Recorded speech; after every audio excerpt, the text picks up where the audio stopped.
will we move on to Clockers then, Scott, and see if we're also rounding out with a recommendation? Yes. Clockers, which is set in the projects of Brooklyn, where we focus on the life of a street drug dealer, or clocker, Mickey Pfeiffer's Roland Strike Dunham, working for Delroy Lindo's Rodney Little, the local kingpin. The main drama in the film kicks off when Little tasks Strike with the removal of another one of Little's goons, who Little believes to be stealing from him. The homicide of said goon falls to Harvey Keitel's detective Rocco Klein and John Turturro's detective Larry Mazzilli, although it would seem to be an easy one for them to clear up, what with Strike's brother Victor confessing to have shot him in self-defence. But Rocco doesn't buy it, suspecting that he's trying to take the fall for his brother, and sets about trying to prove it. This is all proven too much for Strike, who's now looking to exit the drug dealing game and perhaps stop some of the kids mistakenly looking up to him as a role model, like Pee Wee Love's Tyrone, and stop him from following his life choices. Although, unsurprisingly, Little is having none of that, especially when he starts to suspect that Strike may be coming to an agreement with the police to bust him. The event that really causes all of this to come to a head is perhaps best left to the viewer to discover, even if it does seem barely related to the actions and decisions of the main characters. And there's also a little rope-a-dope concerning the narrative that Detective Rocco's come up with in the later stages that's a semi-effective twist, only undermined somewhat by the questionable character motivations required for it.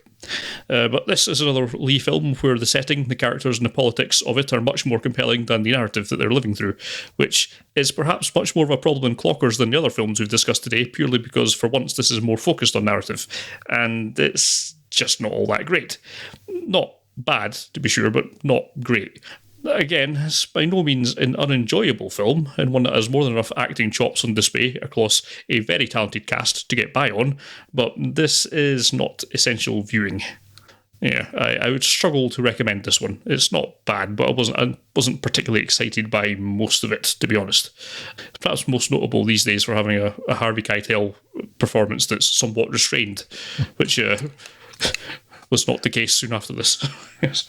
It's a mid-1990s film with Harvey Keitel playing a police officer that didn't make me feel uncomfortable watching, so I'll take that. Yes. Yeah, I recently enjoyed Clockers. It's decent, but it's not special. Mm-hmm. It's always good to see Delroy Lindo.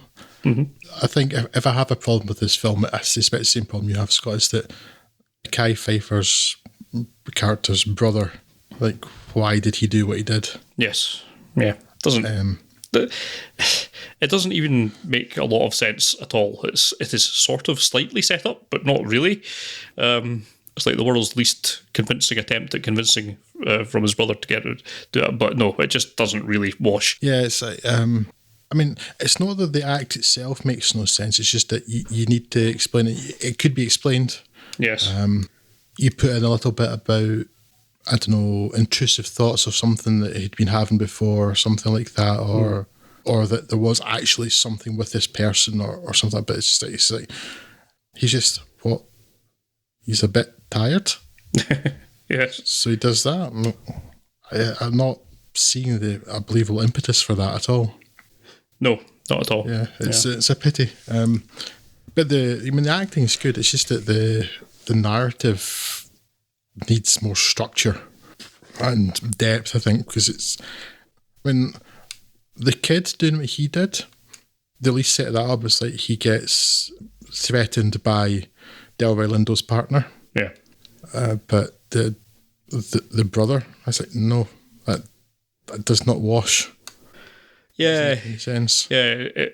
I wonder what the book's like that this is based on, because it feels like it's just lobbing a few drama bombs at the end just to kind of bring things to a head, and it didn't feel particularly organic, certainly not in terms of the rest of the story. So, which is a shame, because as I say, there's lots of things in there I do like. I do like most of the acting performances. It's well shot. The setting's nice in terms of it's nice to see that kind of area on camera.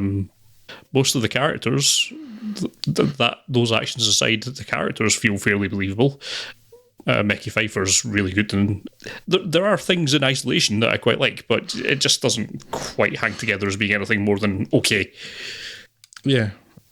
Good to see Keith David in there. Yes. I always like Keith David, but yeah, it's one of those films that kind of borders on the frustrating, because it could be something special. Yeah. You've got a solid director, the acting's really good, there's clearly a story to be told in that area, but it's like, well, that's the story you told. That story doesn't make any sense. Yeah. Yeah. Yeah, I mean, I wouldn't necessarily dissuade anyone from watching it, but again, lower down the priority stakes. So I mean, I guess simply in terms of Spike Lee, it's probably less interesting than his first film. Yeah. But it's considerably better than his first film, so I'd put it higher than She's Gotta Have It. It does have the double dolly shot, but at least only Spike Lee in a cameo role this time. Yes. So that's progress, I guess. Yeah.